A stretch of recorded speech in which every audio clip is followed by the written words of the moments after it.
Doctor محمد طاہر القادری، آئیے، ان کی عمر ہے 67 پلس، 8 نہیں ابھی ہوئی، 67 ایئر۔ پہلی کتاب 21 سال کی عمر میں اس وقت لکھی جب کے بروئی نے شرعی عدالت میں علامہ نورانی صاحب کے پیغام پر ایک رٹ دائر کی۔ اس نے کیس کیا کہ آپ کہتے ہیں نظام مصطفیٰ، نظام مصطفیٰ تو کوئی اصطلاح ہی نہیں ہے، یہ کہاں سے آ گیا؟ جو آقا لائے ہیں اس کا نام ہے اسلام، تو یہ نظام مصطفیٰ آپ کدھر سے لے آئے؟ اس کا جواب کوئی نہیں دے پایا۔ اس وقت ڈاکٹر صاحب کی عمر 21 سال تھی۔ 21 سال میں پھر علامہ نورانی صاحب رحمۃ اللہ تعالی علیہ نے کہا کہ بچے آپ دوسرا جواب، آپ نے پہلی کتاب لکھی نظام مصطفیٰ، ایک ایمان افروز اصطلاح، اور ثابت کر دیا کہ نظام مصطفیٰ ہی اسلام کی اصطلاح ہے۔ یہ پہلی کتاب لکھی 21 سال۔ 21 سال تو یہ نکالیں عمر سے، میں تھوڑا وقت لے رہا ہوں لیکن یہ بات آپ تک پہنچانا ضروری ہے۔ 21 سال یہ نکال دیں، 68 سال میں سے وہ نکال دیں، ٹھیک ہوگی بات؟ اب آگے چلیں۔ اب ابھی تک آپ نے جو کتابیں لکھ لی ہیں مکمل ہو چکی ہیں اور ابھی طبع کے پروسیس سے گزر رہی ہیں، ان کی تعداد 1500 پلس ہو چکی ہے، 1500 سے زیادہ ہو چکی ہے۔ اس میں 12 والیوم سیرت کے ہیں، 40,000 حدیثیں ہیں اور دیگر کتابیں، منہاج الافکار کے 3 والیوم، منہاج السبیل اور دیگر کتابیں ہیں، 1500 پلس ہے۔ مگر جو چھپ کے آپ کے ہاتھوں میں آ چکی ہیں، آپ کے ہاتھوں میں، ان کی تعداد 600 سے 700 کے درمیان ہے۔ گویا اس بندے کے قلم کی سپیڈ زیادہ ہے اور مشینوں کے چھاپنے کی سپیڈ ابھی کم، وہ کم ہے۔ مگر جو چھپ چکی ہیں ان کے صفحات کی تعداد 1,30,000 ہے، 1,30,000۔ اب 1,30,000 کو اگر آپ، یہ میں نے سارا کیلکولیشن کی ہوئی ہے بیٹھ کر، اس کو سالوں پہ تقسیم کریں اور اس کو ان کی پوری زندگی پر تقسیم کریں، اور میری کیلکولیشن کے مطابق جب وہ پیدا ہوئے اور پیدا ہو کے نہ کچھ کھایا، نہ واش روم میں گئے، نہ انہوں نے نماز پڑھی، نہ تہجد پڑھی، کوئی کام نہ کیا ہو، اور قلم پکڑا پیدا ہوتے ہی، اور اب تک صرف لکھتے رہے، صرف لکھتے رہے اور کچھ نہ کیا ہو، تو اس صورت میں اگر وہ کتابیں ان کی جو چھپ چکی ہیں 1,30,000 کا صفحات نکالیں تو اس صورت میں ایک صفحہ 4 منٹ میں بنتا ہے، 4 منٹ کچھ سیکنڈ میں بنتا ہے۔ ابھی جو چھپ کے آئی ہیں میں ان کی بات کر رہا ہوں، اور یہ آپ کیلکولیشن کر لیں گے، وہ ایک صفحہ یعنی 67 سال عمر، 67 سال عمر کو اس طرح تقسیم کریں کہ جب پیدا ہوا قلم پکڑ لیا، لکھتا رہا لکھتا رہا لکھتا رہا اور 1 سیکنڈ کے لیے نہیں رکا، اس صورت میں 4 منٹ میں ایک بنتا صفحہ۔ پہلے تو 21 سال ہو نکالیں، پھر اس کے کھانے کا ٹائم نکالیں، پھر اس کے نماز پڑھنے کا ٹائم نکالیں، پھر اس کے انقلابی پیغام کا ٹائم نکالیں، پھر اس وقت پوری دنیا کا سب سے بڑا مسافر جس نے ساری دنیا پھر ڈالی ہے اور سب سے بڑا مسافر ہے، وہ ڈکلیئر ہو چکا ہے ڈاکٹر طاہر القادری، وہ ڈاکٹر طاہر القادری ہے۔ پھر اس کی خطابات، اس کی تعداد 7,500 سے زیادہ موضوعات ہیں۔ آپ میری بات سمجھے؟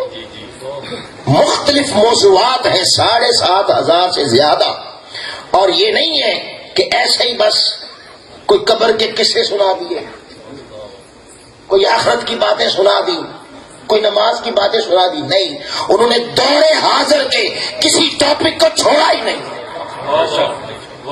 شرق سے غرب تک جو کسی معاشرے کا انسان ہے اور کسی شعبہ ہے زندگی سے تعلق رکھتا ہے، وہ ڈاکٹر ہے، وہ انجینئر ہے، وہ معاشیات کا طالب علم ہے، وہ اقتصادیات کا طالب علم ہے، وہ سیاسیات کا طالب علم ہے، وہ روحانیات کا طالب علم ہے، وہ عمرانیات کا طالب علم ہے، وہ جس بھی شعبے کا طالب علم ہے، ڈاکٹر طاہر القادری نے اس کے شعبے میں اسے تسلی بخش قرآن سے ایسا جواب دیا ہے کہ اس کی تشنگی باقی نہیں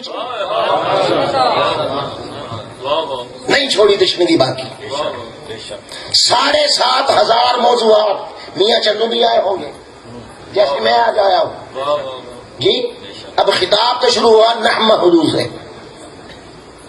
کہاں سے شروع ہوا؟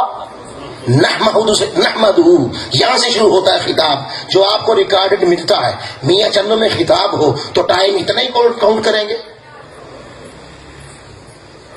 جب ٹائم کاؤنٹ کریں گے بندے کا، اس کی زندگی کا ہم حساب لگا رہے ہیں نا، ان تبدا الیک طرفک، کہ اس کی زندگی میں اللہ برکت ڈال دیتا ہے۔ میاں چنو میں خطاب ہو، خطاب تو ہوا شروعات نحمدہ سے، ریکارڈنگ یہاں سے ہوئی، تو وہ جو آنے کا ہے، جانے کا ٹائم ہے، بیٹھنے کا، کھانا کھانے کا ٹائم ہے، تحریکیوں کے ساتھ ڈسکس کرنے کا ٹائم ہے کہ یہاں کے لوگ کیسے ہیں، پیغام کیا ہے، موضوع کیا ہوگا، موضوع کی غرض و غایت کیا، یہ سب کچھ یہ ڈسکس کرنے والی چیزیں اس وقت کو نکال دیں۔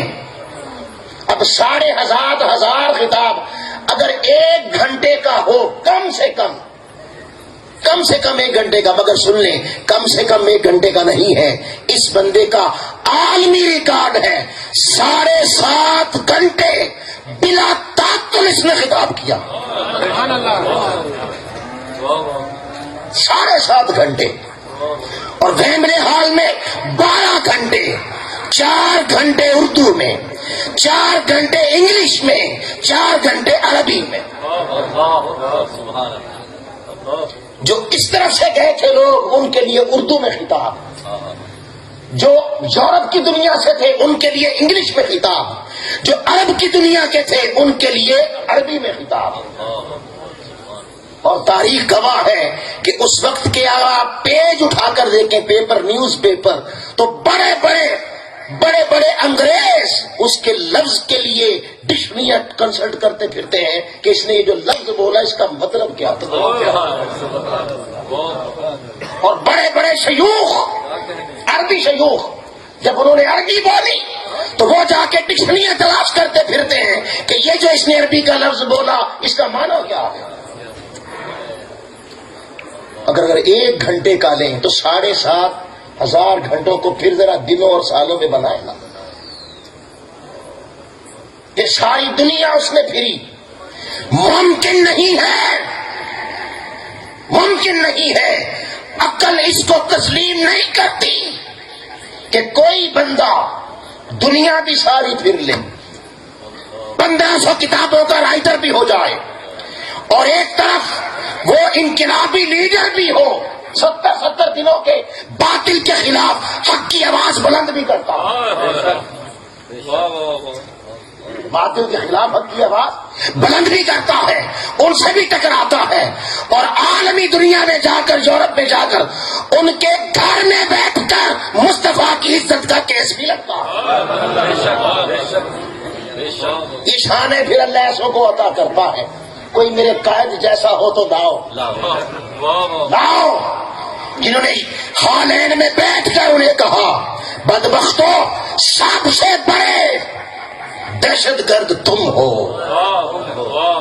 ان کی زبان میں کہا، اور پوری یورپ کو اکٹھا کر کے کہا آؤ میرے ساتھ بیٹھ جاؤ میرے سامنے، تم سوال کرو، آزادی رائے کی تعریف ہم کریں گے۔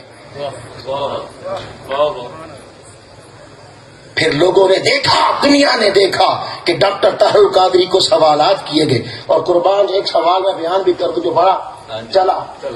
انہوں نے پوچھا جناب معاذ اللہ محمد مصطفیٰ کے معاذ اللہ صلی اللہ علیہ وسلم کارٹون بنا کے وہ بنا کے شائع کرتے ہیں، تو آپ اس کو آزادی رائے کیوں نہیں سمجھتے؟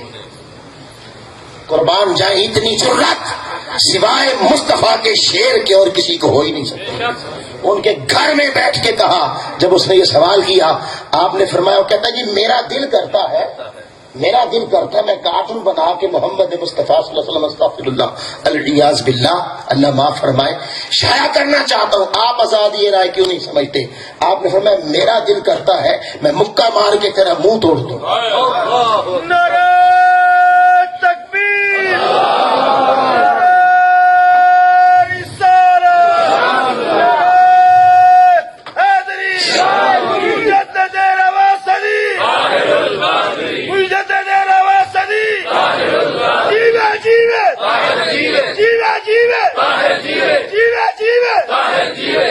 جنہیں حق کی پہچان نہیں ہونی ہوتی اور جن سے اللہ نے پردے رکھنے ہیں اور جن کے دلوں پر پردے لگ پڑ چکے ہیں، انہیں تو پہچان محمد مصطفیٰ کی بھی نہیں ہوتی، انہیں تو پہچان غوث الورا کی بھی نہیں ہوتی، انہیں تو پہچان دادا گنج بخش علی حجویری کی بھی نہیں ہوتی۔ فتوے لگاتے رہتے ہیں کفر کے۔ بتائیں کس کو چھوڑا؟ دادا گنج بخش کو چھوڑا، یا فرید الدین کو چھوڑا، یا خواجہ معین الدین چشتی کو چھوڑا، یا غوث العظم کو چھوڑا، یا حضرت احمد رضا خان بریلوی کو چھوڑا؟ چھوڑا کس کو؟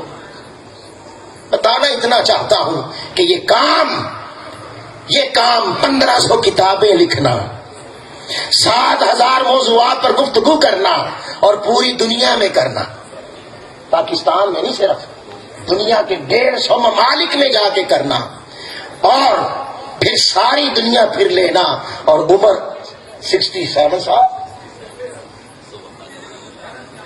عقل اس کو تسلیم نہیں کرتی، عقل نہیں کرتی مگر عشق کرتا ہے۔ عشق کہتا ہے ہاں جب یار کی نظر کرم رہے، جب محبوب کی نظر کرم ہو جائے تو پھر ہو سکتا ہے۔ انسان ہو تو نہیں کر سکتا، انسان ہو تو نہیں کر سکتا، مگر اگر گنبد خضرا کا سایہ مل جائے اور کالی کملی کا سایہ مل جائے تو پھر کر سکتا ہے۔ لوگوں جس کے خلاف یہ تمہیں ابھارتے ہیں، خدا کی عزت کی قسم کھا کے کہہ رہا ہوں، اس کی زندگی کو دیکھ کر قرآن پڑھ کر سمجھ آتی ہے کہ یہ وہ بندہ ہے جو وہاں بھی مقبول ہے اور گنبد خضرا کے ہاں بھی مقبول ہے، ہم اس کی مخالفت میں لگے ہوئے ہیں۔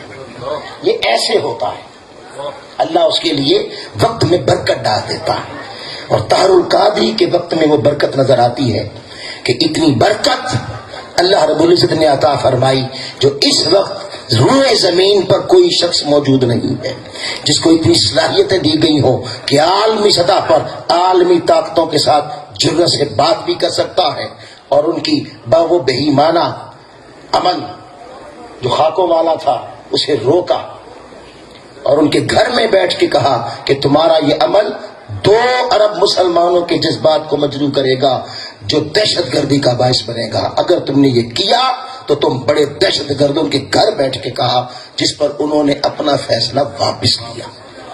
یہ بھی طاہر القادری کا احسان ہے، اللہ پاک قبول فرمائے۔ بس یہ آپ نے کہہ دی بات، تو میں نے چاہا کہ تھوڑا قرآن و حدیث سے وضاحت سے بیان کر دوں۔ یہ سوائے اللہ کے کرم کے مصطفیٰ کی نگاہ فیض سے ہو نہیں سکتا۔